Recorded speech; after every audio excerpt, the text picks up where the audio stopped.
Mungkin Ya, Bang Franco Jehuda, silakan Bang, mau tanggapin Bang. ya sedikit tanggapi tanya kepada Bang Suma, Yuk, di mana buktinya bahwa Yudas keluar dari kubur? oke. Anda bertanya, Buktinya, ya, Anda bertanya, buktinya oleh pasang telinga, pasang kepala, ya. Saya urut. Yesus berkata, Matius 24, 26, 24, Lukas 24, 44, Lukas 22, 22. Apa kata Yesus? Aku memang harus pergi sesuai dengan apa yang telah tertulis tentang aku. Telah tertulis. Dia ngomong pada tahun 30. Apa yang tertulis pada tahun 30? 4 kitab kanonik belum. Surah-surah Paulus belum. Kisah para Rasul belum tertulis. Ibrani belum tertulis. 1 Petrus, 2 Petrus belum tertulis. Apa yang sudah tertulis? Kitabnya orang Yahudi. Berarti Yesus memang harus pergi sesuai dengan apa yang tertulis tentang dia di kitabnya orang Yahudi. Catat itu. Kemudian yang kedua, ketika Yesus melakukan pengajaran, Yesus mengatakan dalam Yohanes 6 nomor 70, bukankah aku yang memilih engkau yang 12? Satu di antaramu adalah iblis, yaitu Yudas. Satu. Yang kedua, Yesus memberikan nasihat kepada murid-muridnya bahwasanya Yesus mengatakan agar murid-murid waspada kepada penyesat yang datang kepada mereka dengan berkata, akulah dia. Lukas 21:68, Yesus berkata, waspadalah kepada penyesat yang datang kepada kalian dengan memakai namaku dan berkata, akulah dia. Nah, kita selidiki. Ketika di dalam Yohanes 18, nomor 5, nomor 6, nomor 7, dan seterusnya, orang-orang Roma datang bersama dengan Yudas, ingin menangkap kemudian Yesus. Ada oknum yang berkata kepada mereka, siapa yang engkau cari? Oknum itu, kemudian mereka, orang-orang Roma kemudian berkata, kami mencari Yesus dari kota Nazaret. Apa kata orang tersebut? Akulah dia. Ingat, tandanya penyesat itu awalnya mengaku, akulah dia. Maka yang terjadi, ditangkap orang itu. Siapa yang kau cari? Yesus dari kota Nazaret. Akulah dia. Pertanyaannya, andai saja Yesus asli yang bertanya pada saat itu, maka dia akan berkata ketika ditanya, siapa yang engkau cari? Maka orang Roma akan menjawab, kamu yang kami cari. Tapi dia mengatakan, aku mencari Yesus dari kota Nazaret. Artinya yang mereka tangkap ini mereka tidak kenal. Andai saja Anda mengenal saya, saudara Perangko datang kemudian ke rumah saya ingin nangkap saya. Saya tanya, saudara Perangko, siapa yang kamu cari? Pasti saudara mengatakan, kamu. Tidak mungkin Anda mengatakan, saya mencari Suma dari kota Makassar. Ya, akulah dia. Karena aku mengatakan akulah dia, apa yang terjadi pada saat itu? Mereka mundur dan berjatuhan ke tanah. Ada apa? Lalu ditanya lagi, siapa yang kamu cari? 2 kali diulang. Kami mencari Yesus dari kota Nazaret. Akulah dia. Akulah dia. Ditangkap kemudian. Nah, setelah ditangkap saudaraku, Yesus kemudian digiring. Orang ini digiring, yang dikira Yesus, digiring dia. Coba Anda baca di dalam Markus 14. Ketika penangkapan orang yang mengaku akulah dia, semua murid Yesus yang lain lari meninggalkan Yesus. Markus 14 nomor 50. Semua murid melarikan diri. Berarti tinggal 2 orang. Siapa yang 2 orang yang tinggal ini? Tinggal Yudas dan Yesus. Tidak ada lagi orang lain. Karena murid-murid semua pada lari.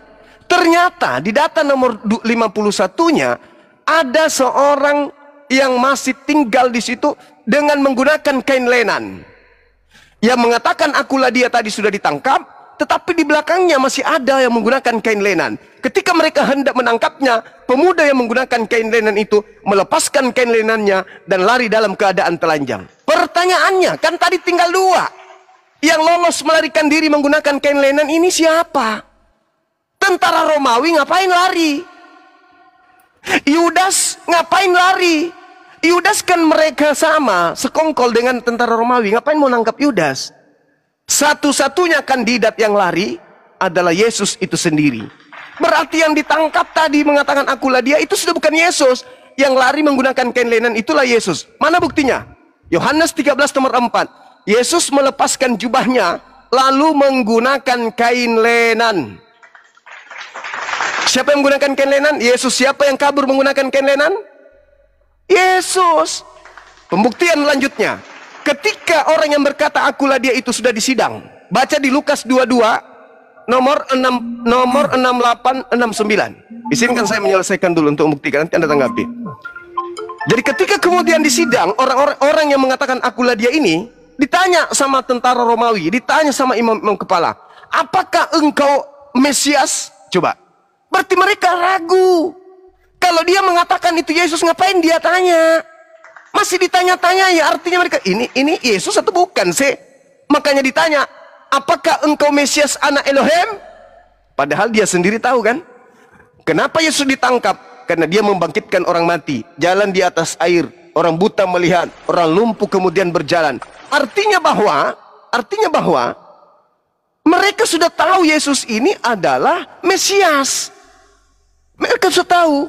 Makanya mereka rapat. Baca Yohanes 11 nomor 45 sampai nomor 57. Mereka rapat. Yesus kalau dibiarkan kemudian bermujizat, maka semakin banyak orang percaya kepada dia. Kalau itu sampai terjadi, maka bangsa kita akan dirampas oleh bangsa Romawi. Maka mereka sepakat membunuh Mesias. Tapi pada saat disidang, orang itu masih ditanya, apakah kamu Mesias? Apa kata orang yang mengatakan akulah dia? Kamu yang mengatakan itu, apalagi gunanya aku berkata? Kamu sudah mengatakan itu kok. Lalu apa kata Yesus? Apa kata orang yang mengatakan akulah dia? Sekarang juga Yesus Mesias itu sudah duduk di sebelah kanan Tuhan yang Maha Kuasa. Coba. Syukran sahabat Lotus. Artinya bahwa, saudara, artinya yang ditangkap berkata akulah dia inilah sang penyesat yang menurut Yesus, waspadalah kepada penyesat yang datang kepadamu dengan berkata akulah dia. Dia akan menyesatkan banyak orang. Nah, ketika ditanya, apakah engkau Mesias? Orang yang berkata akulah dia itu mengatakan, sekarang juga Yesus Mesias itu sudah duduk di sebelah kanan Bapa yang Maha Kuasa. Berarti yang duduk di sidang ini siapa? Sudah pasti bukan Yesus, karena menurut dia Yesus sudah duduk di atas, di sebelah kanan Tuhan. Kemudian Anda lihat ketika di dalam Lukas 4 nomor 6, nomor 7 sampai nomor 13. Yesus dibawa oleh iblis. Apa kata iblis? Yesus, lihatlah segala kemegahan yang ada, segala kemuliaan yang ada, aku akan berikan kepadamu sekiranya engkau menyembah aku, sebab aku telah menerima segala kuasa itu dan aku berhak memberikan kepada siapapun yang aku kehendaki. Itu kata iblis. Apakah Yesus menerima segala kuasa tadi? Tidak. Yesus tidak menerima itu. Baca nomor 13-nya. Setelah iblis mencoba Yesus, iblis mundur lalu menunggu waktu yang tepat. Nah, saat kapan waktu yang tepat itu? Ingat, kata iblis, segala kuasa baik langit maupun bumi semuanya telah diserahkan kepadaku.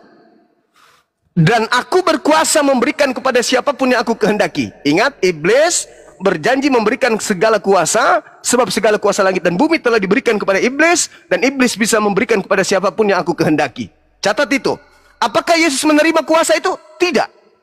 Berarti bukan Yesus kemudian dia menerima kuasa dari iblis. Nah, ketika Yesus ditanya oleh orang Farisi, Guru, berikan kami suatu tanda. Apa kata Yesus? Matius 12 nomor 38 sampai 40. Angkatan jahat ini, orang-orang jahat ini minta satu tanda, dan tidak akan diberikan satu tanda apapun selain tanda Yunus. Sebab Yunus 3 hari 3 malam dalam perut ikan, demikian juga anak manusia 3 hari 3 malam dalam perut bumi. Ini tanda untuk siapa? Tanda untuk angkatan jahat. Catat itu. Kemudian Yesus berkata, ketika dia ditangkap, ingin ditangkap di dalam Lukas 22 nomor 53, nomor 44. Yesus berdoa, Bapa, sekiranya mungkin biarlah beban ini berlalu, cawan ini berlalu, tapi bukan atas kehendakku, namun atas kehendakmu. Maka seorang malaikat turun dari langit memberikan kekuatan kepada Yesus, sehingga dia makin sungguh-sungguh berdoa, peluhnya kemudian menetes seperti darah yang menetes ke tanah. Yesus didatangi malaikat untuk apa? Untuk disalib? No. Yesus dinubuatkan untuk diangkat oleh malaikat. Datang malaikatnya. Nah, lalu kemudian tentara Romawi, orang-orang imam kepala datang, pengawal-pengawal mahkamah agama datang. Apa kata Yesus? Lukas 22 nomor 53, 52, 53. Sangkamu aku ini penjahat, kamu pikir aku ini penyamun, sampai kamu datang ingin menangkap aku bersama pedang dan pentungan. Bukankah setiap hari kita bersama-sama mengajar di bait suci? Tetapi saatmu sudah tiba dan saatnya kuasa kegelapan. Tuh, saatnya kuasa kegelapan. Yohanes 12:31, apa kata Yesus? Sekarang juga dunia dihakimi, sekarang juga penguasa dunia yaitu iblis dilemparkan keluar. Ingat tadi keluar, ada yang keluar dari perut ikan, ada yang keluar dari perut bumi. Kuasa penguasa kegelapan keluar dari perut bumi, dan itu adalah tanda untuk angkatan jahat. Ketika dia keluar pada hari Minggu, apa kata dia? Kepadaku telah diberi kuasa, baik di langit, di surga maupun di bumi. Pergilah, jadikanlah seluruh bangsa menjadi muridku. Pertanyaannya, ini makhluk mana ini yang menerima kuasa? Dan siapa yang mengaku telah diserahkan kuasa itu kepadanya dan berkuasa memberikan kuasa itu kepada siapapun yang dikehendaki? Ini siapa ini? Yang keluar dari tanah, yang menurut Yesus sekarang juga dunia dihakimi, sekarang juga penguasa dunia yaitu iblis dilemparkan keluar. Keluar dari mana? Dari kubur. Karena itu adalah tanda untuk si jahat. Sabar dulu, sedikit lagi. Sabar dulu, sedikit lagi. Lalu kemudian ketika orang ini keluar dari kubur, ingat yang mati adalah orang yang dikutuk oleh Elohim. Kristus telah menebus kita dari kutuk hukum Torah dengan jalan apa? Jalan kutuk, karena kita sebab ada tertulis, terkutuklah orang yang digantung di atas tiang salib. Ingat, yang masuk ke kubur tadi ini adalah orang yang dikutuk oleh Elohim. Ketika dia keluar, apa dikatakan? Kepadaku telah diberi kuasa, baik di langit maupun di bumi. Efesus 22, iblis adalah penguasa cakrawala langit, awan-awan. Kemudian 1 Korintus 15, 17, 19, iblis adalah penguasa dunia. Yohanes 12 nomor 31, iblis adalah penguasa bumi. Artinya bahwa iblis penguasa cakrawala langit, iblis penguasa bumi. Ketika ada yang keluar dari bumi, dari perut bumi, apa dikatakan? Kepadaku telah diberi kuasa, baik di langit maupun di bumi. Pergilah, jadikanlah seluruh manusia menjadi pengikutku. Itu siapa? Yesus berkata, jangan kau kemana-mana, kamu harus pergi kepada bangsa dari Israel saja, domba-domba yang sesat saja. Jangan kau pergi ke bangsa lain. Tapi yang satu ini, pergilah ke seluruh bangsa, jadikanlah seluruh bangsa menjadi muridku. Jadi ada Yesus yang asli, ada kemudian penyesat yang menggunakan nama Yesus. Ingat pesan Yesus di Matius 24 nomor 4, nomor 5 sampai nomor 31. Apa kata Yesus? Waspadalah kepada penyesat yang datang kepadamu dengan memakai namaku dan bersabar. Saya minta maaf Bang Suma, terlalu kepanjangan dan itu membosankan. 30 detik lagi, 30 detik. Membosankan bagi orang yang sudah keciduk menyembah setan. Iya betul. Saya maklum itu. Tapi orang Kristen, sabar. Tapi orang Kristen yang cinta kepada ilmu pengetahuan dan ragu terhadap imannya, pasti menganggap bahwa apa yang disampaikan Bang Suma ini adalah 6 SKS. Pahami itu. Jadi ketika kemudian Yesus mengatakan, waspadalah kepada iblis yang datang kepadamu memakai namaku dan berkata, akulah Kristus, iblisnya akan menyesatkan banyak orang. Pertanyaannya muncul kemudian, siapa yang memakai nama Yesus untuk menyesatkan banyak orang? Dan banyak orang yang disesatkan itu kemudian mana? Siapa mereka? Silakan. Bang Suma, saya ingin bertanya lagi. Bertanya bukan menanggapi. Iya, ini begini. Sekaligus menanggapi. Ya, jadi, silakan. Begini. Ketika Anda mengatakan bahwa pada saat Yesus ditangkap, mundurlah semua yang ada di situ dan terjatuh, Yesus langsung melarikan diri. Pada waktu itu berarti Yesua langsung terangkat ke langit, ataukah memang dia masih berada di sekitar atau masih berada di muka bumi? Yang kedua, itu poin pertama. Poin kedua adalah pada waktu yang sama ketika dia ditangkap, pada waktu itu Petrus mengambil pedangnya, ya. Anda mengatakan bahwa dia sudah melarikan diri. Ketika Petrus menghunuskan pedangnya, ya, lalu memotong Malkus dan telinganya itu terpotong, pada waktu itu Yesua lah yang menyembuhkan telinga itu. Kalau Yudas yang Anda katakan bahwa dialah yang menyembuhkan si Malkus, maka ini adalah kejanggalan penyampaianmu secara total itu gagal. Karena pada waktu orang berjatuhan, lalu Yesus itu meninggalkan, melarikan diri, maka semua apa yang Bang Suma jelaskan itu adalah gagal total. Karena pada waktu Malkus dipotong telinganya, ya, Malkus dipotong telinganya, itu Yesua langsung menyembuhkan. Nah, ketika waktu tentara Roma datang, lalu ya bertanya, Yesua mengatakan, akulah dia. Dan pada waktu itu mereka terjatuh dan Yesua lari, karena Anda mengatakan bahwa Yesua meninggalkan dan lari. Nah, pada saat itu Yesua mengatakan kepada Petrus, karena Petrus memotong telinga Malkus dan dialah yang menyembuhkan. Apakah Yudas sanggup untuk menyembuhkan telinga? Itu poin kedua. Poin ketiga. Makasih Bang Pedi. Poin ketiga. Ketika Yesua yang sudah mati dan terkubur lalu keluar dari kubur, Anda mengatakan bahwa Yudas yang keluar dari kubur. Apakah Yudas adalah seorang dia bisa membuat sebuah mujizat? Itu poin ketiga. Poin keempat, ketika Yesua berada di tiang salib, apakah dia berani mengatakan bahwa hari ini kamu bersama seorang penjahat? Dia mengatakan hari ini juga kamu bersama-sama dengan aku di Taman Firdaus. Apakah Yudas berani mengatakan demikian kepada salah satu penjahat demikian? Poin kelima, ketika crucify, penderitaan yang harus dilalui dan dihukum. Pada waktu itu, apakah para imam-imam, apakah Yudas, apakah mereka tidak tahu tampaknya Yesua? Sedangkan Anda mengatakan bahwa Yesua sudah lari. Sedangkan penderitaan yang harus dia jalani, cawan ini dia harus lalui. Tetapi Anda mengatakan bahwa dia tidak melakukan hal itu. Pada saat the last supper, Yesua berkata kepada para murid-muridnya untuk mengatakan bahwa di antara kamu ini ada salah satu yang mengkhianati aku. So one of those you will be betrayed me. Yang kedua, yang keberapa itu? Saya mau katakan, ketika Yesua mengangkat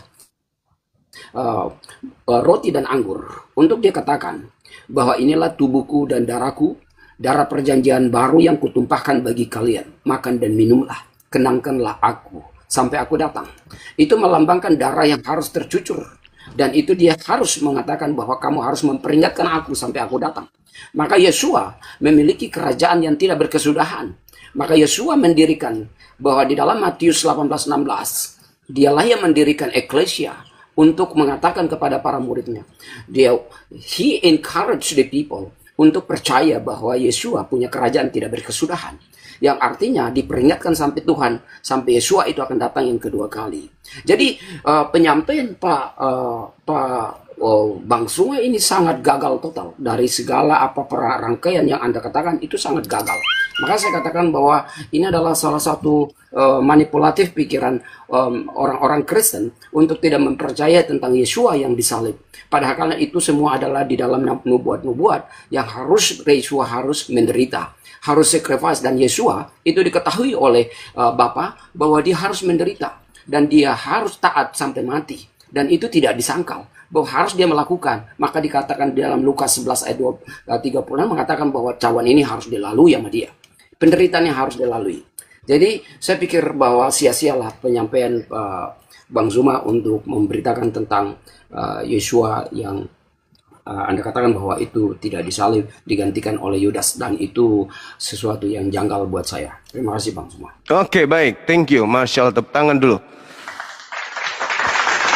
Saya ingin menyampaikan satu hal dan mohon ditanggapi. Benar tidak Yesus pernah berkata, waspadalah kepada Kristus palsu, di mana Kristus palsu akan melakukan banyak tanda yang dahsyat dan mujizat-mujizat. Apakah Anda percaya? Iya, betul, termasuk kamu. termasuk Bang Suma adalah Saya nggak ada mujizat. Saya cuma menghafal Bible saja. Ya, Itu tapi kan. Anda mengatakan Saya ulang lagi. Saya ulang lagi. Sabar, gantian kita bang. Gantian kita ngomong.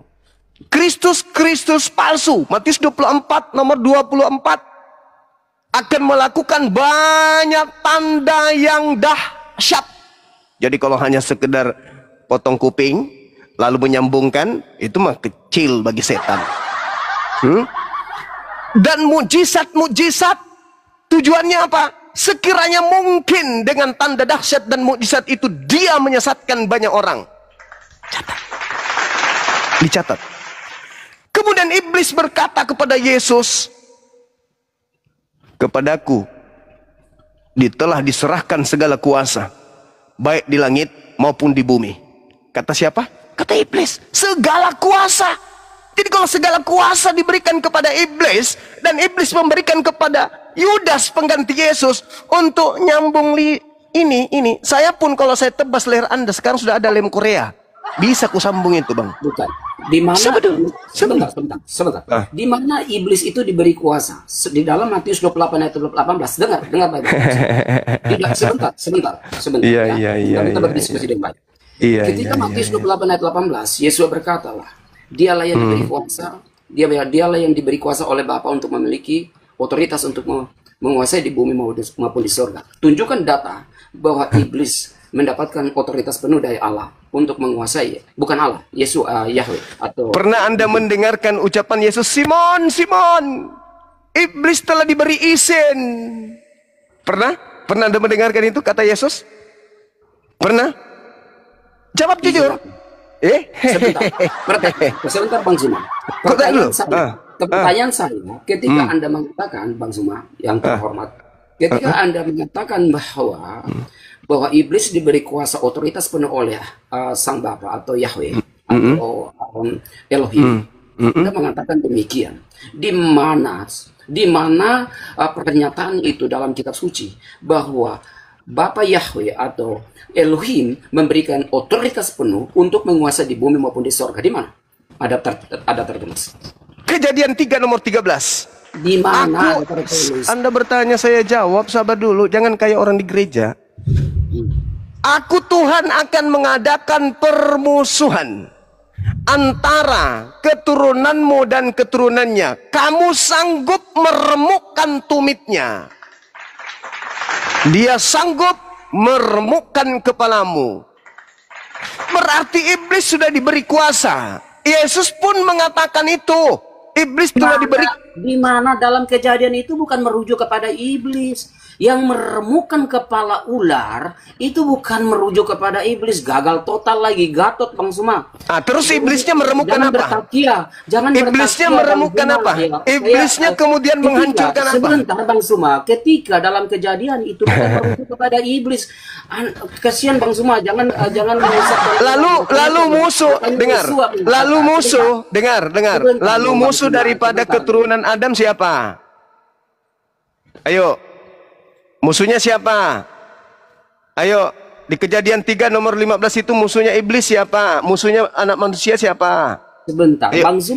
Bang Suma tidak menjawab apa yang saya sampaikan. Berapa poin-poin yang tadi, tapi Anda tidak menjawab. Sudah apa dijawab itu, Bang. Saya mau menjawab lebih, tapi Anda selalu potong. Anda bicara lama, saya bicara sedikit langsung dipotong. Belum sempat saya menyelesaikan semua kebotolan Anda itu, belum. Anda mengatakan bagaimana mungkin. Jangankan ini. Diam dulu, tuyul. Roh bertanduk 7 bermata 7 yang ada di dalam tubuhmu itu ademkan dulu, ademkan. Ini guru mau menjelaskan. Guru mau menjelaskan. Oke? Job, kapan lulusan guru, Job? Bukannya satpam. Ini buktinya saya ngajar. Diam. Yang membunuh Tuhanmu juga satpam. Sabar, diam. Jadi teman, pahami teman. Jangankan mujizat-mujizat. Kan tadi saya sudah membacakan samamu. Dan kau mengiyakan. Iblis bisa melakukan mujizat. Iblis bisa melakukan tanda yang dahsyat. Jangankan tanda yang dahsyat. Iblis berhasil membunuh Tuhanmu. Catat itu. Tuhan pun iblis bisa bunuh. Oke? Gak usah terlalu lebay kali. Di dalam kitab yang tertulis Kejadian 3 nomor 15, iblis diberi kuasa untuk meremukkan tumit. Makanya Yesus itu ditenteng kayak es cendol sama iblis. Ketek, ketek, ketek, ketek, ketek. Ditenteng kemana-mana Yesus itu. Paham kayo? Iblis mencobai Tuhan lu. Bukti bahwa iblis lebih berkuasa dalam hal ini. Tapi sayang, Yesus mengatakan Yohanes 14 nomor 30, iblis sedikit pun tidak berkuasa atas diriku. Berarti yang disalib bukan Yesus, cak kongkong. Kenapa kalian pingin kali Yesus yang disalib? Persis iblis kalian ini. Iblis tidak akan pernah bisa berkuasa atas diri Yesus. Yohanes 14:30. Sedikit pun iblis itu tidak berkuasa, sedikit pun. Berarti yang dibunuh di atas tiang salib itu bukan Yesus. Karena pembunuhan terhadap oknum yang ada di salib itu adalah upaya setan. Yohanes 13 nomor 2. Setan merasuki Yudas.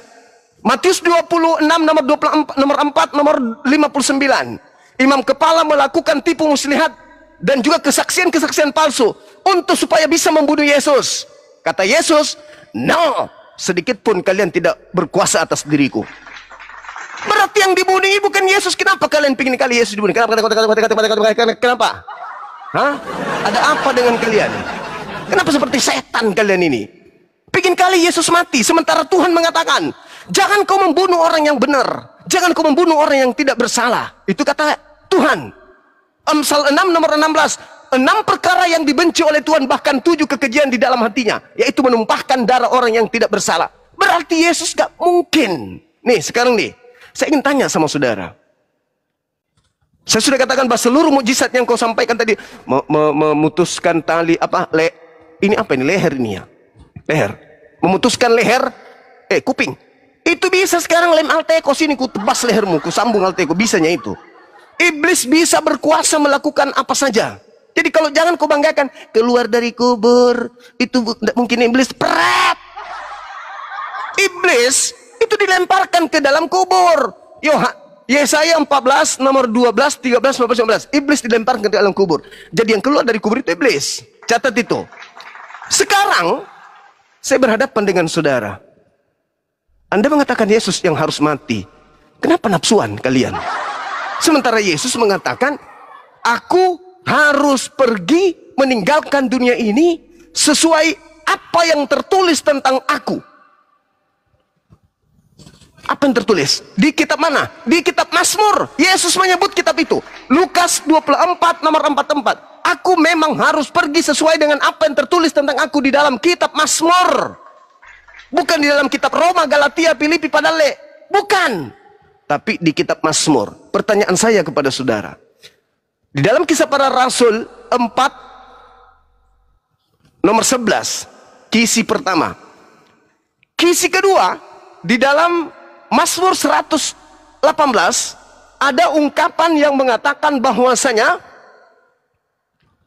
dia adalah batu yang dibuang oleh tukang-tukang bangunan yang telah menjadi batu penjuru.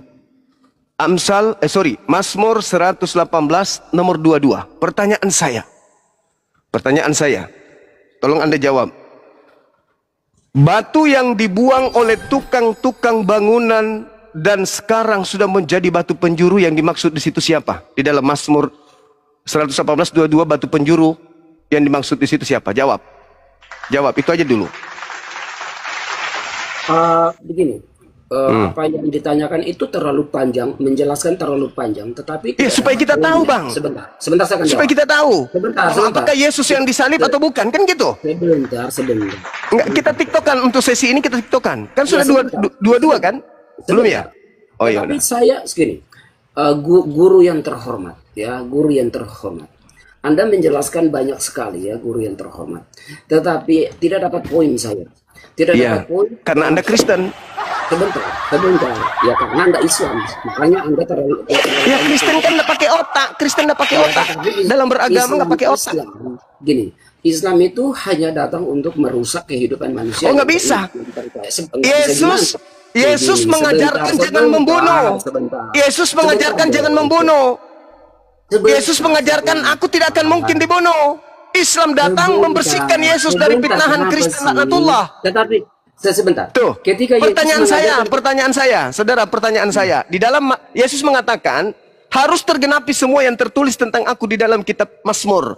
Mazmur 118, batu penjuru yang dibuang oleh tukang bangunan sudah menjadi batu karang. Ayo, pertanyaan saya, itu siapa? Itu siapa? Jawab.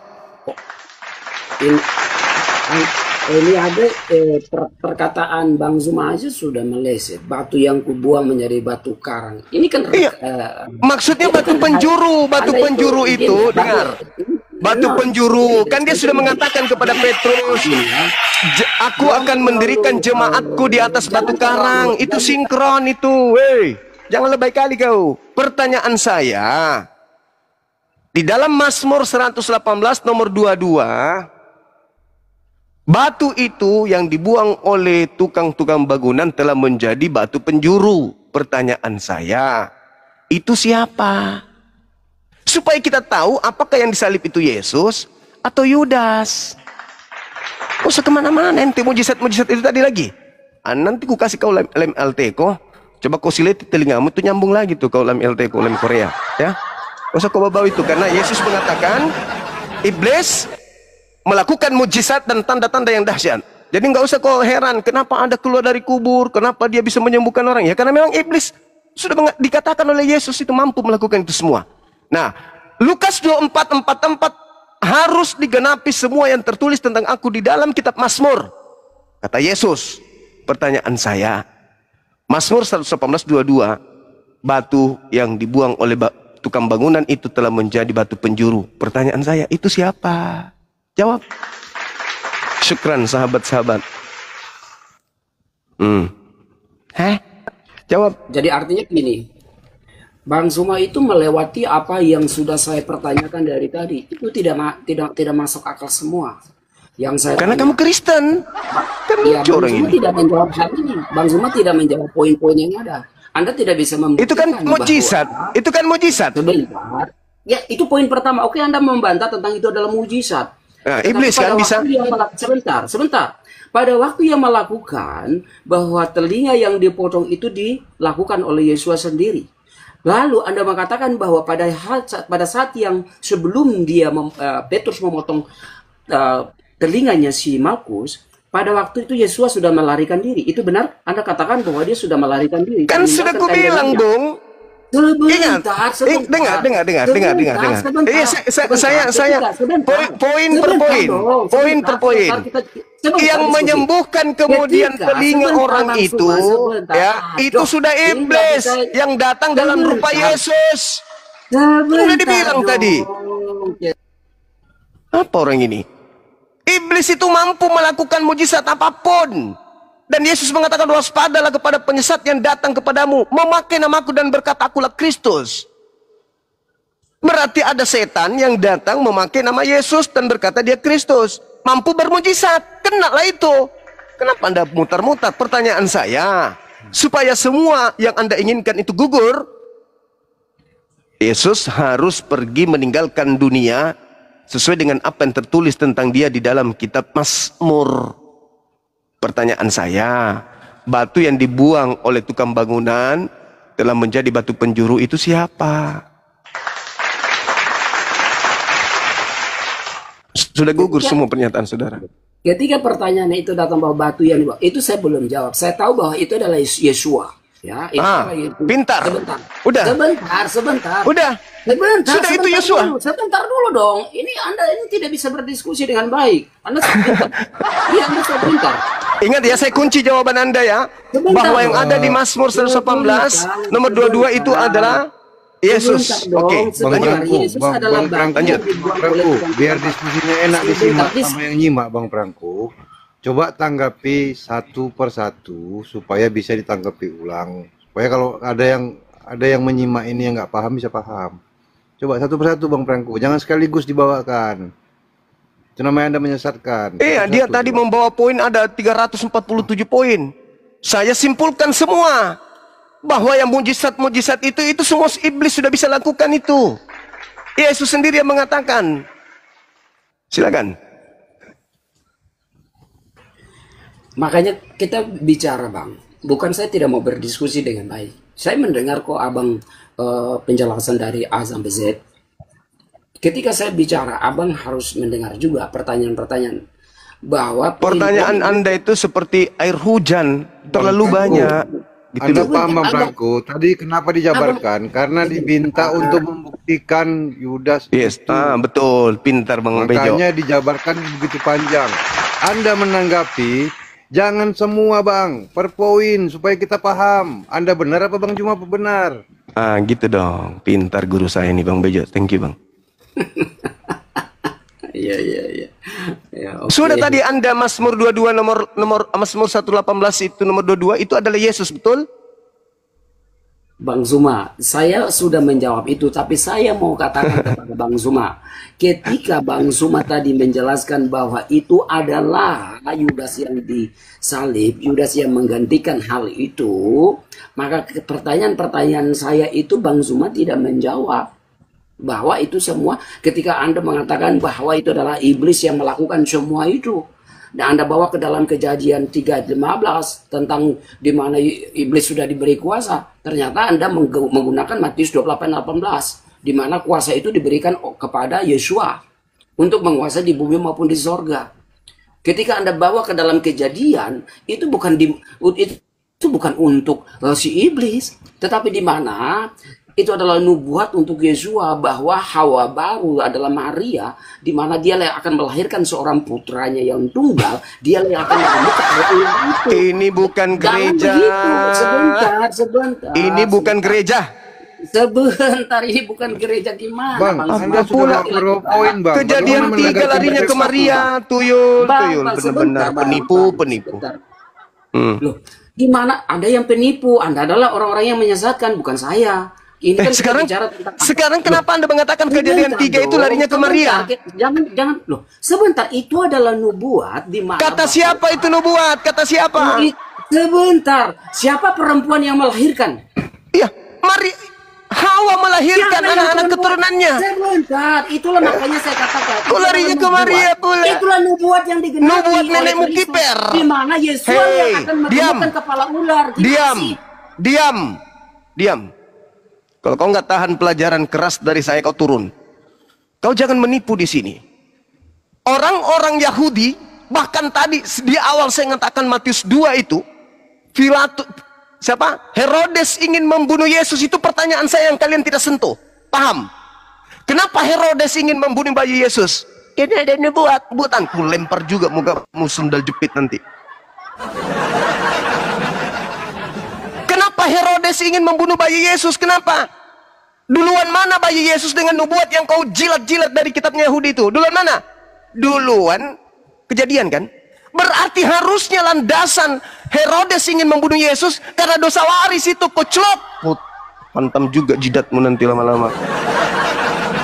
Orang bodoh-bodoh aja di gereja tempatnya, jangan di sini. Sebentar. Sabar dulu. Herodes ingin membunuh Yesus, ingat, bukan karena unsur nubuah. Catat itu. Apa buktinya bukan unsur nubuah? Kau baca kemudian Yohanes 11 nomor 45 sampai nomor 57. Banyak orang yang melawat kemudian Maria setelah melihat Lazarus dibangkitkan oleh Yesus. Lalu di antara mereka ada seorang yang datang kepada orang Farisi. Lalu kemudian datang kepada imam kepala, datang kepada mahkamah agama. Mereka berkumpul, rapat kilat. Apa kata Imam Kayafas? Imam kepala, bukan kepala botak. Imam kepala, ahli Taurat, mahkamah agama, orang Farisi, ahli dari kitabnya sendiri. Tak ada nubuatan itu. Maka apa kata imam kepala? Kalian tidak tahu dan kalian tidak insaf. Adalah lebih baik satu orang mati, Yesus, daripada seluruh bangsa kita ini binasa. Maka mulai tahun itu juga Imam Kayafas bernubuat, bukan dari dirinya sendiri, tetapi dari Elohim. Dia bernubuat. Apa nubuatan Kayafas? Adalah lebih baik Yesus mati satu orang daripada seluruh bangsa kita binasa. Maka lihat nomor 53-nya. Maka mulai saat itu mereka sepakat membunuh Yesus. Paham kau? Yang imam kepala, siapa yang lebih tinggi ilmunya? Tunggu dulu, sedikit. Terus, mahkamah agama, siapa yang lebih tinggi ilmunya? Hah? Pendeta, pastor, penipu, atau mereka? Imam kepala mahkamah agama sudah duduk di situ, semua orang-orang hebat. Orang Farisi semua hebat. Mana lagi ada nubuatan? Justru mereka membuat nubuatan hari itu juga, tahun itu juga, bahwa Yesus harus mati untuk bangsa kita. Dari mana dia harus mati? Dari perampasan orang-orang Roma. Ada nggak imam kepala mengatakan, ente kesewaris, kena sudah tidak buat nenek mengkiper. Jangan kau jadikan tempat yang Islam begini dengan gereja. Di gereja boleh kau nipu jemaat. Di sini no. Pada saat bayi, Yesus ingin dibunuh oleh Raja Herodes, karena Raja Herodes tidak menginginkan adanya raja yang bangkit di tengah-tengah kaum Israel. Catat itu. Pada saat dia dewasa, iblis ingin membunuhnya. Apa tujuan iblis ingin mencobanya? Karena iblis melihat peluang nama Yesus bisa dijual kepada anak Adam, supaya anak Adam tidak menyembah Tuhan, tetapi menyembah kepada Yesus. Catat itu. Yang ketiga, orang-orang Yahudi, imam kepala mahkamah agama, ingin membunuh Yesus. Karena apa? Karena takut bangsanya dirampas oleh bangsa Roma. Catat itu. Bagaimana dengan Yesus? Berpesan dia, kepada angkatan jahat diberikan tanda bangkit pada hari ketiga. Iblis, penguasa dunia, dilemparkan keluar dari kubur. Yohanes 12 nomor 31. Itu kata Yesus. Iblis mengatakan, kepadaku telah diberi kuasa segala yang ada di awan-awan. Efesus 2 nomor 2, iblis penguasa cakrawala langit. Yohanes kemudian 12:31, iblis penguasa bumi. Segala kuasa langit dan bumi telah diberikan kepadaku. Yudas telah menerimanya. Pergilah kepada seluruh bangsa, jadikanlah seluruh bangsa menjadi muridku. Jadilah Kristen. Jadi Kristen ini adalah penyembah iblis dalam nama Yesus Kristus. Catat. Itu fakta real. Sekarang pertanyaan saya, benarkah Yesus mengatakan dia harus pergi berdasarkan apa yang tertulis dalam kitab Mazmur? Benar. Siapa yang tertulis dalam Mazmur 118 nomor 22? Batu penjuru yang dibuang oleh tukang bangunan, batu yang dibuang oleh tukang bangunan telah menjadi batu penjuru. Itu siapa? Yesus. Kisah Para Rasul 4 nomor 11. Yesus adalah batu penjuru yang dibuang oleh tukang bangunan. Yesus. Berarti ketika Mazmur 118 Anda akui Yesus, maka nomor 17-nya juga adalah Yesus. Di Mazmur 118 itu Yesus mengatakan, aku tidak akan mati, tetapi aku akan tetap hidup. Apa tujuannya malaikat turun memberikan kekuatan? Supaya Yesus disalib. Pret. Dia datang memberi kekuatan Yesus untuk supaya persiapan terangkat ke langit. Baca Mazmur 91. Yesus, Matius 4 nomor 4, Matius 4 nomor 6. Jika engkau adalah anak Elohim, jatuhkan dirimu ke bawah, sebab ada tertulis tentang engkau di Mazmur bahwa Tuhan akan datang mengutus malaikatnya menatang engkau di tangannya agar kakimu tidak terantuk kepada batu. Oke? Jadi Yesus ketika berdoa, Bapa, kasih selamat ke kodong. Dia kak mati kodong dibunuh sama tentara Romawi kodong selamatkan saya kak dulu. Apa yang terjadi? Doanya diterima. Turun malaikat menyambutnya. Yesus kau diangkat ke langit. Dan itu dikhutbahkan Petrus di Kisah Para Rasul 2 nomor 29 sampai nomor 33. Mesias jasadnya tidak ditinggalkan di kubur. Jasadnya tidak mengalami kematian, tetapi tangan kanan Elohim mengangkatnya ke atas. Yesus itu tidak mengalami kematian. Yang mati itu Yudas. Yang keluar dari kubur itu Yudas. Bantai itu. Jangan kau kemana-mana. Silakan. Yesus dulu. Baik. Ketika Bang Suma mengatakan demikian, ya kecil, Anda boleh menjadi penyesat, boleh-boleh saja. Nenek mengkiper. Sebentar dong. Anda mengatakan dari tadi tentang Matius 28 ayat 19 sampai 20. Bahwa Yudaslah yang mengatakan bahwa pergilah jadikanlah seluruh bangsa menjadi muridku. Yes. Itu saudara konfirmasi? Yes. Bahwa Yudas yang mengatakan demikian? Yes, iblis yang mengatakan melalui tubuh Yudas. Oke. Bang Suma yang mengatakan itu. Pada waktu Matius 28 ayat 19-20, apakah Yesua masih ada bersama dengan para murid-muridnya? Atau Yesua sudah tinggal? Sudah di atas. Sedangkan di sidang Lukas Lukas 22, dengar Anda bertanya saya jawab. Saya jawab, langsung saya jawab biar kupingmu itu dengar. Kau bertanya, apakah pada saat Yesus itu dengar dulu, Tuyul. Ini saya mau kasih data, Tuyul. Tukang tahayul. Ketika orang yang ingin disalib ini masih di sidang, apa kata dia? Lukas 22 nomor 69. Sekarang Yesus sudah duduk di sebelah kanan Tuhan yang Maha Tinggi. Sekarang. Berarti yang di sidang yang akan disalib ini sopo? Sekarang Yesus sudah duduk di atas. Apakah engkau Mesias? Sekarang Yesus sudah duduk di atas. Berarti yang di sidang ini, yang disalib ini bukan Yesus. Pakai ini sekali-kali apa? Bang Suma, pertanyaan saya, ketika Anda mengatakan bahwa Yudas memerintahkan, pergilah ke seluruh bangsa menjadi muridku. Pada waktu itu Yudas bersama dengan Yesua. Yesua berbicara dengan Yudas dan para murid-muridnya yang lain. Hah? Anda mengatakan bahwa Yesus sudah pergi.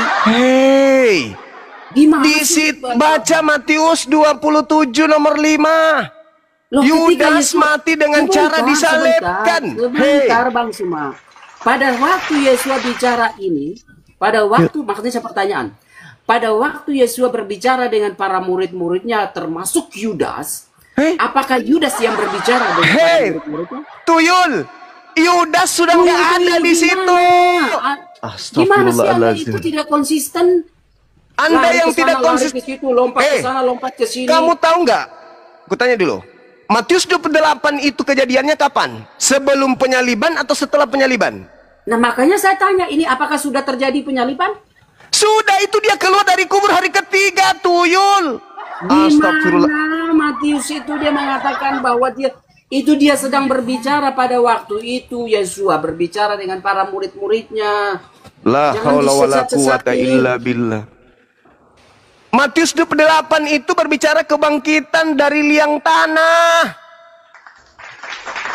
Baca nomor 18-nya. Astagfirullahaladzim, ya Allah ya Karim.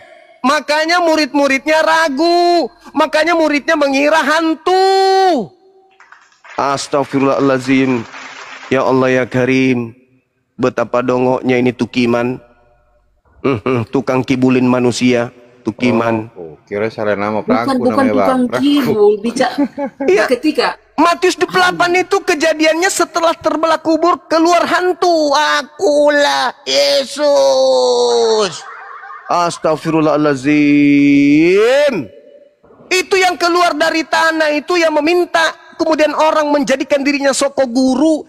Itulah iblis dalam rupa Yudas. Makanya di dalam Matius 4, Lukas 4, ketika Yesus dicobai oleh iblis, tidak berhasil memberikan segala kuasa itu, iblisnya mundur dan menunggu waktu yang tepat. Pada waktu mana yang tepat itu? Ketika ada yang disalib. Nah, yang disalib ini dikira Yesus, padahal bukan. Astagfirullahaladzim. Makanya tadi saya mencoba merangsang Anda untuk kembali ke pernyataan Yesus. Harus digenapi semua yang tertulis tentang aku di dalam kitab Mazmur.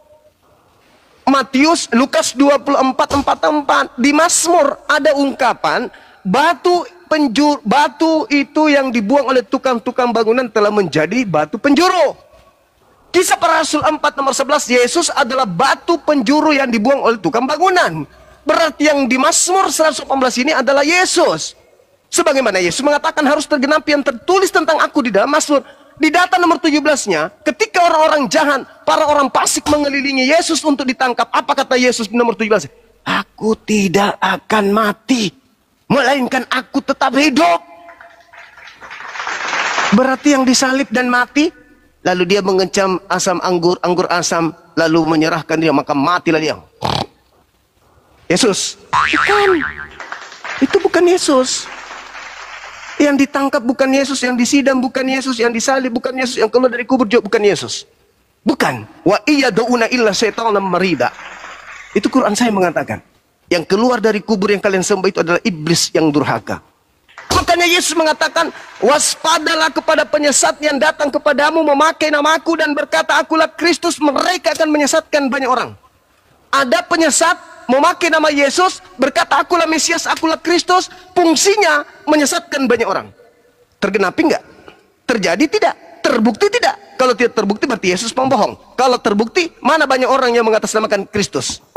Kristen. Kenapa? Karena Kristen akar katanya adalah Kristus. Berarti Kristen ini adalah orang banyak yang menggunakan nama Kristus untuk menyesatkan orang banyak. Itulah yang dimaksud oleh Yesus. Paham ya? Nah, udah, ada lagi. Gas terus bang, gas, pijak aja bang, sisir bang, sisir dulu, sisir dulu dong.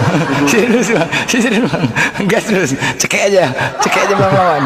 Ayo bang, selama ente mau belajar, selama ente mau menggunakan akal, yuk mari kita diskusi sampai 2 tahun pun saya berani. Yang penting ada sisir di sini, kan gitu. Ya sisir, pegang kayu bang, pukul aja bang, apa ambil. Saya daripada saya membuat KO. Curhat. KO. Bang Prangku, ada kesan Bang Prangku. Saya tangkap kesan Bang Prangku, Anda nggak memahami Bible secara urut. Apakah Anda memahami Prangku? Izin Bang Ujo. Izin Bang Juma sedikit Bang Juma. Sekarang pertanyaan Kalau kamu menggunakan akalmu, kalau kamu mampu menggunakan akalmu, sebentar Prangku. Izin sebentar Bang Prangku, ini sebentar Bang Prangku. Kalau Anda di Komal ini membawa akal Anda, ya, Anda harus bisa mengkaji Matius 4 nomor 6. Ada tertulis tentang engkau Yesus di kitab Mazmur. Berarti ada nubuatan Yesus ini akan diselamatkan oleh Tuhannya dengan cara Tuhannya mengutus malaikatnya. Itu kalau kamu pakai otak. Tapi kamu bawa doktrin kemari. Itu satu poin itu aja harus kamu tekankan. Yesus itu kata iblis. Ketika iblis dicobai oleh Yesus untuk menjatuhkan dirinya dari bukit itu, apa kata iblis? Apa kata iblis?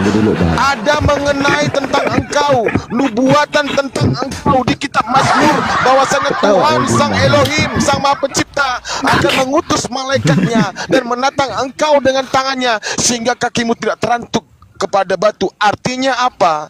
Kaki Yesus tidak menyentuh tanah, dia terangkat ke langit. Longor. Lanjutkan juga, maaf. Ingat ya, ingat sebelum Anda turun, Saudara Prangko. Yesus mengatakan di dalam Yohanes 16 nomor 3. Nomor 13. Sebentar saya tanya ke Bang Suma. Sabar dulu. Ini keterangan paling lama 30 detik. Habis itu Bang Suma katakan. Oke, silakan. Saya bertanya kepada Bang Suma. Ketika Bang Suma menyampaikan bahwa Yesua itu tidak disalib, ya, sejarah mana yang membuktikan bahwa Yesua itu tidak disalib? Atau peristiwa yang terjadi itu tidak?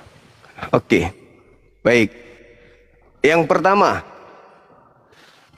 yang Anda harus tahu, TKP terjadi di tengah-tengah kaumnya Bani Israel. Yang tahu tentang kejadian itu adalah mereka, bukan kita. Sekarang, nggak usah kamu pergi kemana-mana mencari buku sejarah. Baca aja Bibelmu. Catatan kaki di Matius 27 nomor 5 menerangkan Alkitab Sabda. Lihat di Google. Yudas saat itu mati dalam keadaan disalib. Buka sekarang. Ngapain ambil sejarah? Toh orang yang menulis sejarah ini hanya memberikan kisah-kisah yang menurut penelitian mereka. Tetapi apakah Anda tidak percaya data yang ada dalam Bible? Yesus mengatakan aku tidak akan mati. Yesus berdoa agar diselamatkan. Ibrani 5 nomor 7. Sebagai manusia, Yesus telah mempersembahkan doa kepada Dia yang sanggup menyelamatkannya dari kematian. Dan atas kesolehannya doanya diterima, doanya dikabulkan. Anda tidak percaya itu? Sampai Anda harus bawa sejarah? Anda tidak percaya Bible? Ayo. Yesus sendiri mengatakan, Yohanes 12:31, sedikit pun, Yohanes 14 nomor 30, sedikit pun iblis tidak berkuasa atas diriku. Sementara Upaya demi upaya dilakukan oleh iblis untuk membunuh Yesus. Tidak berhasil, bukan? Nah, sekarang permasalahannya antara Anda dengan saya nih. Kata Yesus, ketika roh kebenaran itu datang, dia akan memuliakan aku. Anda memaksakan Yesus mati terkutuk. Anda memaksakan Yesus sebagai penebus segala dosa-dosa manusia. Segala dosa dilimpahkan ke Yesus. Setiap saat Anda mengaminkan pernyataan Paulus yang hanyalah fitnah, Kristus telah menebus kita dari kutuk hukum Taurat dengan jalan menjadi kutuk. Yesus menjadi kutuk karena kita. Itu fitnah. Dari mana Paulus mengatakan Yesus itu adalah terkutuk? Dari mana? Sedangkan Tuhan mengatakan, inilah anakku yang kukasihi. Yesus mengatakan, kemuliaan yang kumiliki di kehadiratmu sebelum dunia ada. Yesus mengatakan, akulah jalan, akulah kebenaran, akulah hidup. Kok dia bisa dikutuk? Sementara Yesus mengatakan, Anda dan saya nih, roh kebenaran ketika datang akan memuliakan aku. Siang malam, saya menghabiskan waktu untuk mensucikan Yesus dari orang-orang Kristen. Yang menginginkan Yesus ditampar, diludahi, ditonjok, ditampar, diseret, ditelenjangin, ditombak, digantung, dibunuh. Itu Kristen. Apakah itu memuliakan Yesus? No. Itu menghinakan Yesus. Sementara kami, haram hukumnya. Kami mengatakan Yesus itu ditampar, diludahin, diseret. Yesus itu manusia mulia, cok. Terkemuka di dunia dan di akhirat, dan termasuk orang yang didekatkan oleh Allah di sisinya. Maka yang memuliakan siang dan malam kami. Kalian menghinakan. Yesus mengatakan apabila roh kebenaran itu datang, dia akan memuliakan aku. Berarti roh yang ada di dalam tubuhku ini adalah roh kebenaran. Alhamdulillah. Karena saya memuliakan Yesus. Sakit hati saya, Bang. Kalau Anda mengatakan Yesus ditampar, dilulain, diseret. Orang Roma memperkaos anak kandungnya, membunuh ibu kandungnya, membunuh ayah kandungnya, mencuri, merampok, dan seterusnya. Dosa-dosa laknat mereka ini Anda tanggungkan ke orang suci Yesus. Di mana otak ini? Mereka yang melakukan maksiat, membunuh, menjajah, merampas, merampok. Tapi dosa-dosa yang diambil alih oleh Yesus. Gak mungkin. Gak mungkin. Mereka hanya melegalkan perbuatan maksiat dengan mengharapkan dilimpahkan kepada Kristus. Siapa yang menjanjikan itu? Iblis tentunya. Sama seperti iblis ketika datang kepada Adam. Adam, makanlah. Justru kalau kau makan, kau dalam hidup kekal. Kau tidak akan mati. Makan, makan, makan. Inilah yang terjadi sama Kristen. Iblisnya datang, sembahlah Kristus, sembahlah Kristus. Padahal Yesus mengatakan hidup kekal itu adalah mereka mengenal Engkau, satu-satunya Tuhan yang benar. Mengenal Yesus yang Engkau itu. Sema Israel Adonai Elohenu Adonai Ahad. Kata siapa? Kata Yesus. Lalu kenapa kemudian sekarang Yesus ini yang Ahad? Yesus ini yang kemudian sebagai Shema, yang harus dipanggil. Nama Tuhan Yesus. Yang ngajarin siapa coba? Iblis yang menyesatkan banyak orang dalam nama Yesus. Terakhir dari saya, Bung. Mungkin sesi berikutnya Anda boleh datang lagi. Terakhir, ini berupa pertanyaan. Boleh Anda jawab sekarang, boleh juga Anda tidak jawab. Tapi renungkan. Yesus berkata kepada muridnya ketika ditanya, Guru, apa tanda kedatanganmu? Apa kata Yesus? Waspadalah agar kamu jangan disesatkan, sebab akan datang banyak penyesat memakai namaku dan berkata akulah Kristus, mereka akan menyesatkan banyak orang. Pertanyaan saya, nubuat Yesus ini apakah berhasil? Berhasil tidak iblis penyesat memakai nama Yesus untuk menyesatkan banyak orang? Pertanyaan saya ulang, berhasil tidak iblis memakai nama Yesus untuk menyesatkan banyak orang? Di mana penyesatan dimulai iblis di abad pertama. Kata Yesus, sekarang juga dunia dihakimi, sekarang juga iblis dilemparkan keluar. Itu pertanyaan saya. Saya akhiri untuk sementara. Silakan. Nyisir dulu. Lanjut. Masya Allah. Izin saya tambahkan sedikit, Bang Zuma. Izin, Bang. Ya. Jadi tadi pertanyaannya, apakah Yesus itu benar disalib atau tidak? Padahal menurut sejarah Yesus itu disalib. Apa buktinya? Kita nggak usah pakai buku sejarah. Betul dikatakan Bang Zuma. Kita pakai Bible, pakai perkataan Yesus. Padahal tiap-tiap hari aku ada di tengah-tengah kamu di dalam bait Allah, dan kamu tidak menangkap aku. Tetapi inilah saat kamu, dan inilah kuasa kegelapan itu. Jadi kuasa kegelapan itu sudah mulai berlangsung. segera berlangsung. Nah, kuasa kegelapan itulah yang kemudian mengobrak-ngabrik sejarah pada kala itu. Al-Quran mengecam ahli kitab yang mereka itu adalah dituduhkan kepada orang-orang Yahudi dan orang Nasrani. Yesus juga mengecam perbuatan ahli Taurat dan orang Farisi. Mereka itu adalah penyesat banyak orang di muka bumi ini, kawan. Kita nggak perlu pakai buku sejarah. Jelas kekuasaan gelap itulah yang akan menguasai pada masa itu dan memutar balikkan fakta sejarah apa yang terjadi di zaman itu. Makanya dikatakan di Mazmur 118 itu, saya lupa datanya nomor berapa, bahwasanya dia akan menerangkan apa yang Tuhan perlakukan kepada diri Yesus dan apa yang diperlakukan Tuhan kepada mereka. Mazmur 118 tadilah jawabannya. Demikian dari saya, Bang Zuma. Silakan tanggapi Bang Franco. Keren. Mau tabur silakan. Oke, silakan. Saya tidak kabur, tapi saya mau menjawab bahwa ketika Bang Zuma dan kawan-kawannya mengatakan bahwa itu tidak tertulis di dalam salah satu sejarawan atau siapapun tidak pernah menuliskan tentang hal itu, hanya Anda mengatakan bahwa hanya based on Bible dan lain sebagainya, itu adalah salah satu bukti di mana Bible mengatakan bahwa Yesua itu tidak disalib. Sedangkan di dalam Bible itu tertulis para murid-muridnya menjelaskan bahwa Yesua itu disalib. Pertanyaannya bahwa di mana Yesua itu tidak disalib dalam Bible, perkataan secara eksplisit bahwa Yesua itu tidak disalib. Sedangkan semua dari Lukas, Markus, Matius, Yohanes itu mereka telah menggambarkan, Paulus telah menggambarkan bahwa Yesua itu disalib. Sedangkan Bang Zuma mengatakan bahwa dan kawannya mengatakan bahwa dalam bukti secara empiris dalam kitab suci bahwa Yesua itu tidak disalib. Nah, pertanyaan bahwa di mana ketika Anda mengatakan bahwa Yesua itu tidak disalib, sedangkan sejarawan menulis tentang kisah penyaliban itu di dalam salah satu sejarawan Yahudi juga mengatakan demikian, dan itu membuktikan bahwa ada sebuah hal yang sangat official untuk menyatakan bahwa Yesua itu disalib. Sedangkan Anda mengatakan bahwa Yesua tidak disalib, hanya mempergunakan Bible, sedangkan Bible tidak membuktikan bahwa Yesua itu tidak disalib. Nah, ini adalah salah satu narasi omong kosong yang artinya Anda sedang memanipulatif pikiran. Itu poin pertama.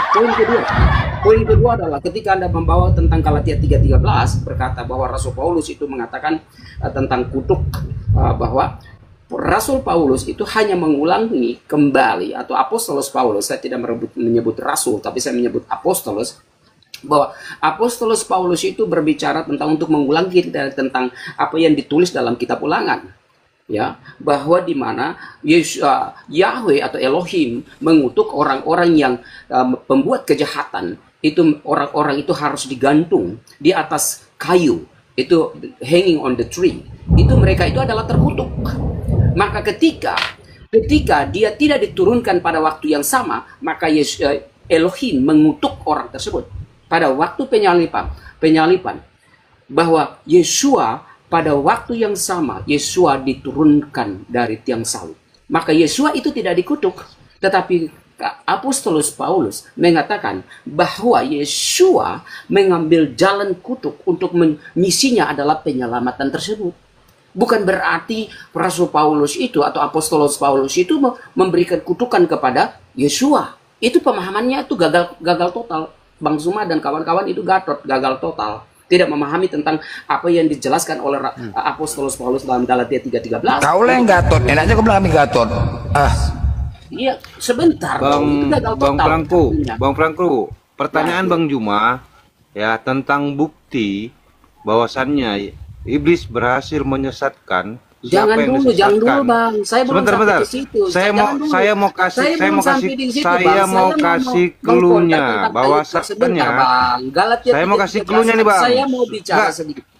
Bukan, maksud saya gini, supaya Abang nanti mudah untuk masuk lagi dan menyampaikan. Saya kasih clue-nya.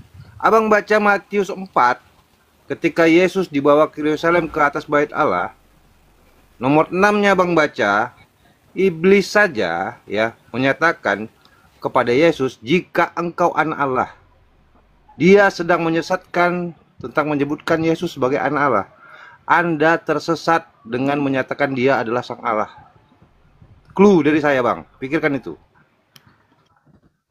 Lagi-lagi Bejo tidak mengerti apa yang pertanyaan yang saya kayak gimana ya? Ya, tidak masuk poin-poin yang saya bertanya gitu loh. Makanya kalau diskusi ke atas, isi kepala tuh ditambah isi kepala. Dipasang isi kepala ke jangan kosong. Jadi gitulah. Isi kepalaku sangat penuh dengan Nggak ada. Kalau ada isi kepala nyambung dari tadi, Bos. Ini nggak nyambung. Capek kita. Bang Prangko, dijawab aja pertanyaan Bang Zuma. Berhasilkah iblis menggunakan nama Yesus dan dia menyesatkan banyak orang? Tahan di situ dong. Iya, oke. Tahan di Nanti situ. dijawab Saya ya, mau Bang ya. bertanya Nanti kepada dijawab Bang Heri. ya. Bang Heri, sebentar. Saya tanya kepada Bang Heri. Ketika Anda mengatakan bahwa bukti empiris di dalam kitab suci bahwa Yesua tidak disalib, pertanyaan sih saya, di mana kitab suci menuliskan bahwa Yesua tidak disalib di dalam kitab suci? Di mana ya secara eksplisit bahwa Yesua tidak tertulis? Tadi Yesus mengatakan loh. Itu kan Anda mengatakan. Yesus sendiri yang mengatakan. Sebentar, ketika Anda mengatakan. Anda bertanya, kami jawab. Loh, ketika Anda mengatakan bahwa Yesus tidak disalib, di mana di dalam kitab Anda membawa kitab suci yang akan membuktikan di mana kitab suci mengatakan bahwa Yesua not crucified? Oke. Dan di mana Yesus sebentar, di mana ada sejarawan yang mengatakan bahwa Yesua tidak disalib? Sejarawan. Ya, harus ada yang mengatakan dong. Bahlul, ini sudah keluar bahasa dosen ini kepadamu. Ya. Itu udah kasar, tidak boleh kasar. Memang Bahlul Anda. Tidak boleh kasar itu halus. Kita bicara itu halus. diskusi pakai otak, Bang. Itu halus, itu sangat halus, Bahlul. Itu sangat halus. Daripada Yesus mengatakan bodoh, masih mending aku Bahlul.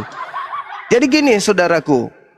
Ketika Anda bertanya tentang sejarawan, kau tahu tidak Lukas, Markus, dan penulis Matius, Yohanes itu siapa? Itu penulis sejarah, bukan murid Yesus. Buku-buku mereka tidak ada validasi dari Yesus. Catat itu dulu. Bukan firman Tuhan bukumu itu, bukan. Itu penulisan sejarah-sejarah yang ditulis oleh orang yang pertanyaan, Anda mengatakan bahwa itu adalah tulisan-tulisan mereka yang tidak tervalidasi. Tetapi di mana engkau menggunakan tulisan-tulisan itu untuk menyatakan bahwa Yesua itu tidak disalib? Bagaimana mungkin standar ganda? Karena itu yang kamu gunakan untuk membuktikan penyaliban Yesus dan buku itu sendiri. Dengar.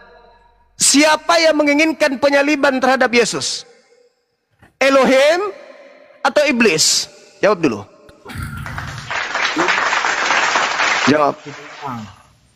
Jawab dulu. Itu kuncinya itu di situ. Kalian ini anak-anak iblis atau anak-anak Tuhan? Sebentar. Pertanyaan saya, jangan sebentar. Penyaliban itu, dengarkan pertanyaan saya.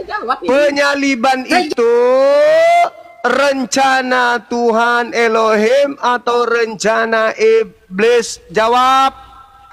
Kalau ditanya itu dijawab. Nanti kusisir alis kau ya. Alis kau kusisir nanti. Woi, jawab. Itu aja lah. Diam dulu. Jadi jawab, jangan kemana-mana.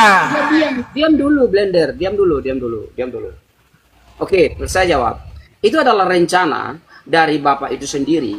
Mana dalilnya? Sebentar dulu. Saya butuh dalil. Di mana Elohim menginginkan pembunuhan terhadap orang benar demi untuk menebus dosa? Tunjukkan dalil. Sebentar dulu, Bang. Kita jelaskan dulu. Anda mempertanyakan, kita jawab dong. Tunggu, sabar. Tarik nafas. Saya butuh dalil kok. Dalil. Sebentar, dari tadi saya butuh dalil, Anda tidak mempunyai dalil. Oh, bermandikan dalil. Kalau saya bicara semuanya dalil. Data dulu baru jelasan. Yohanes 8, dengar. Yohanes 8 nomor 37 sampai 44. Memang ada bapak yang menginginkan pembunuhan terhadap Yesus, tapi bapak iblis. Apakah betul yang kau sembah selama ini adalah iblis? Karena yang ingin membunuh Yesus itu adalah anak-anak iblis. Kamu ingin membunuhku karena kamu mau melakukan keinginan bapakmu. Bapakmu siapa? Iblis. Orang yang ingin membunuh Yesus adalah anak-anak iblis. Saya bertanya samamu, betulkah kamu ini menyembah iblis yang menginginkan penyaliban terhadap orang benar? Jawab. Bisa saya menjelaskan sedikit? Saya butuh dalil. Sebagaimana saya kasih dalil bahwa yang ingin membunuh Yesus adalah anak-anak iblis. Yohanes 8:37 sampai 44. Dalil. Yang ingin membunuh Yesus adalah anak-anak iblis. Oke. Sekarang kau mengatakan bahwa yang menginginkan kemudian penyaliban adalah Bapa. Berarti yang Bapa yang kau maksud di sini adalah iblis. Betulkah Kristen penyembah iblis? Jawab. Sebentar. Poin pertama saya jawab. Sesuai dengan dalil apa yang Bang Suma katakan, bahwa itu adalah keinginan iblis. Betul. Keinginan iblis untuk membunuh Yesus. Pandai kamu. Sebentar.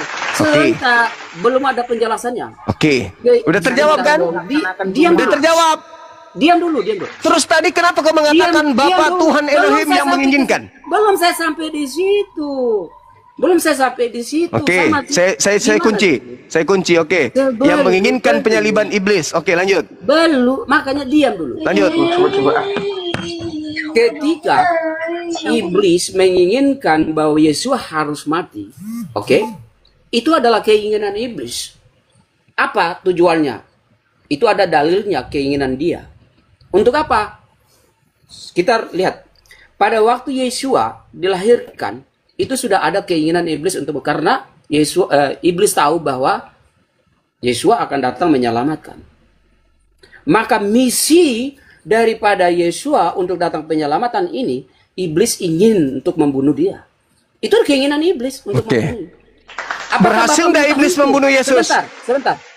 Berhasil tidak iblis membunuh Yesus? Sebentar, Bang, sebentar. Apakah Bapak berhasil tidak iblis? Iblis gagal. Ya tahu makanya Bapak mengutus malaikat untuk menyelamatkan Yesus. Pertanyaan saya, berhasil tidak iblis membunuh Yesus? Iblis gagal membunuh dia. Iblis gagal membunuh Yesus. Sebentar, jangan dulu. Berarti yang dibunuh ini siapa? Sebentar, diam dulu. Berarti yang dibunuh ini siapa? Sebentar, aku ngerti apa yang Abang semua maksudkan. Anda mengerti, kamu sudah menjawab. Dulu. Jangan bersuka cita. Diam. Saya bertanya, siapa yang menginginkan penyaliban? Anda menjawab iblis. Berhasil tidak iblis membunuh Yesus? Anda mengatakan tidak berhasil. Oke, berarti alhamdulillah, bukan Yesusku yang disalib, tetapi Kristusmu, yaitu Yudas. Thank you. Ya oke, Anda berthank you, Anda victory. Tapi belum saya thank you. Yesus tidak berhasil dibunuh iblis, tetapi tetap aja kemudian ada penyaliban. Siapa yang disalib? Belum sampai selesai aku jelaskan, Bang Zuma. Siapa yang disalib? Ya, ingat, Yesus tidak disalib. Lalu yang disalib siapa? Ya, sisir rambut dulu. Yang disalib siapa? Ya, Abang sisir rambut dulu, Bang, sisir rambut dulu. Biar aku jelaskan. Sisir rambut dulu. Yang disalib siapa? Ya, sisir rambut dulu, Bang, sisir rambut. Anda mengatakan iblis tidak berhasil menyalibkan Yesus. Iya, makanya. Tapi penyaliban itu tetap ada terjadi. Pertanyaan saya, siapa itu yang disalib? Bolehkah saya menjawab? Silakan. Abang sisir rambut dulu, sambil sisir rambut dengar saya bicara. Oke? Guru Dayan. Silakan. Ya, yang silakan, anak muridku yang baik, silakan. Ya, oke, baik. Silakan Anda putar lidah Anda sampai melilit sampai ke lapangan Senayan. Tidak ada putar lidah. Ingat, Anda mengatakan iblis tidak berhasil menyalibkan Yesus. Sebentar, Bang, sebentar. Silakan. Ketika saya menjawab, Abang harus mendengar biar bisa diskusi ini berjalan dengan baik, ya. Abang Sumaku yang terhormat, ya. Bahwa Yesua dia memang benar-benar dia itu mati atas keinginan oleh iblis. Tetapi iblis itu gagal. Tadi Anda mengatakan diam. Iblis itu tadi Anda mengatakan tidak berhasil. Sekarang Anda putar balik lidah Anda. Memang berhasil. Mana yang betul? Jangan dipotong, Jun. Hei, mana yang betul? Iblis berhasil menyalib Yesus atau iblis tidak berhasil menyalib Yesus? Kok tabrakan?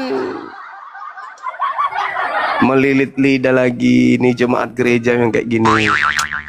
Ajaran pendeta ya gini. Diajarkan untuk seperti ular. Cerdik seperti ular. Hah? Ular itu iblis, kau diajari cerdik seperti iblis memang. Tadi Anda mengatakan iblis tidak berhasil. Sekarang Anda mengatakan berhasil. Mending turun deh, kabur.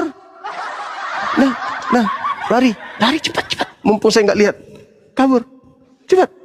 Kabur. Mumpung aku nggak lihat. Sisir rambut dulu lah, Jum.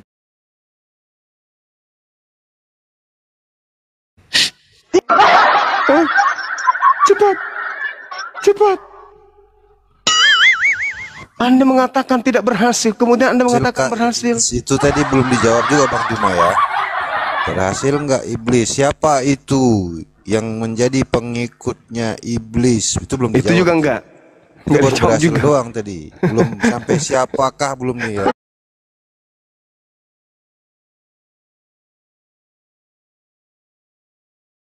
Ayo. Sampai siapakah belum nih ya. Ayo.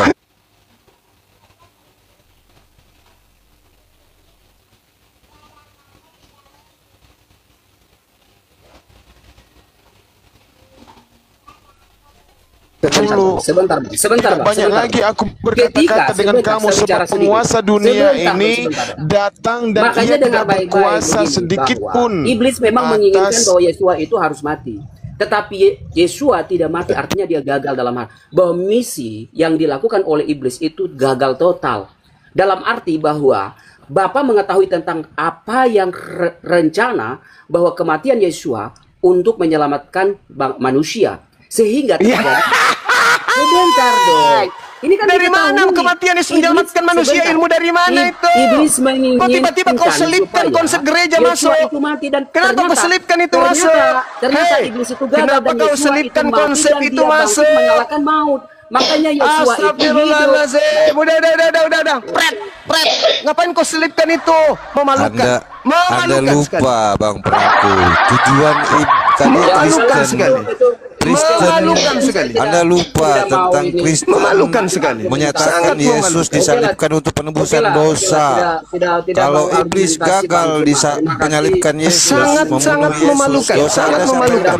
Saudara, Sangat memalukan. Bisa-bisanya kau selipkan masuk itu dosa. Oke lah, itu kalian punya usaha. Terima kasih banyak. Bukan saya KO, tetapi kalian tidak mau mendengarkan apa yang kita jelaskan. Aduh. Oke, tidak ada masalah. Masalahnya Ya, tidak ada masalah. Ya, bahwa bukannya Juma ini, apa masalahmu Juma? Masuk si John. Ya, Aduh, parah. Lanjut Bang Juma. Mana tahu Apa si John masalahnya? menjawab siapa yang ikut si iblis Oke, Bang tadi Sima. yang banyak itu siapa? Oke, Bang Franco. Thank you, Bang. Thank you. Sorry, Bang, ada kata-kata yang kurang berkenan, Bang. Kita Ya. cuma berdiskusi. Siap. kau tertarik dengan Kristen kah Juma? Oke, Bang Franco, thank you Bang ya. Thank you, Bang.